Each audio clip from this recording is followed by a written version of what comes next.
Okay, so Rutherford realized that he could possibly use these alpha particles because they were uh, basically the same mass as an atom, or as a light atom anyway, um, to sort of bombard um, materials and try to determine whether he could find something out about the structure of the atom. Again, this was sort of early on in the game of thinking about and trying to determine the structure of an atom. And by structure of an atom, basically what you mean by that in the context of the time is how is the charge distributed throughout the volume of the atom.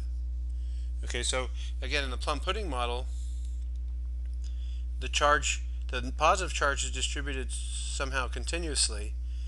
as a diffuse kind of cloud, and the negatively charged electrons, which are very light, are um, are kind of embedded in that pudding. Okay, and so they devised an experiment to try to use these alpha particles to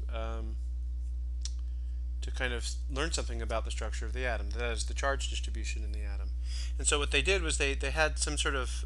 alpha source, like some uranium source, that was contained in a lead uh, box. Basically, what they found was that lead has a very high density, and lead basically stops these alpha particles from coming out um, pretty readily. And then they made a little hole in the box so that the alpha particles could come out just through the box, and so that basically collimates the beam of alpha particles, so that they'd basically be coming down um, uh, this direction through the hole, to the right in this case. And then they had a very thin metal foil, a very thin gold foil, that they would put in the beam, in this alpha beam, and they would surround that with some sort of screen, um, like a sort of a hollow cylindrical or spherical, um, maybe glass tube, that had some sort of had a zinc sulfide coating on the inside, a zinc sulfide screen that would fluoresce basically when it was hit by an alpha particle. So they had done some other experiments that showed that, and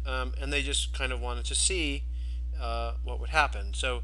if the plum pudding model were correct, then what would you expect? Well, if you have some sort of positively charged particle, the alpha particle again is 2 protons and 2 neutrons, and so it's positively charged, but and you had that coming through, passing through an atom, which again they didn't realize, by the way, the alpha particle was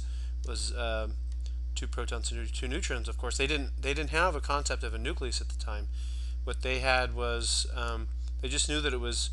had the same mass basically as helium, but was doubly ionized.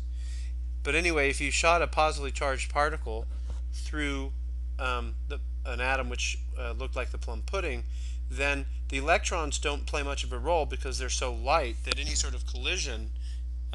between this very heavy thing, which is again like the mass of a helium atom, and these very light electrons, the electrons wouldn't really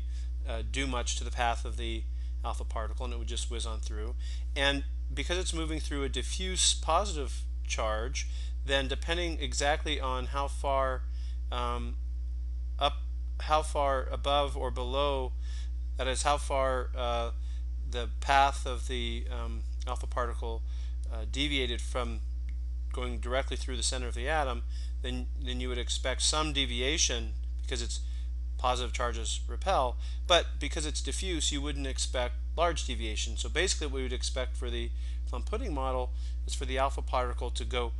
straight through or be deflected by a very small angle. And so if you did this for lots of alpha particles, that is, if you ran an experiment with your alpha source for quite a while, so you accumulated a lot of statistics, a lot of measurements, a lot of flashes, and you recorded their positions on the screen, you'd expect essentially all of them to be, or to accumulate very close to the beam.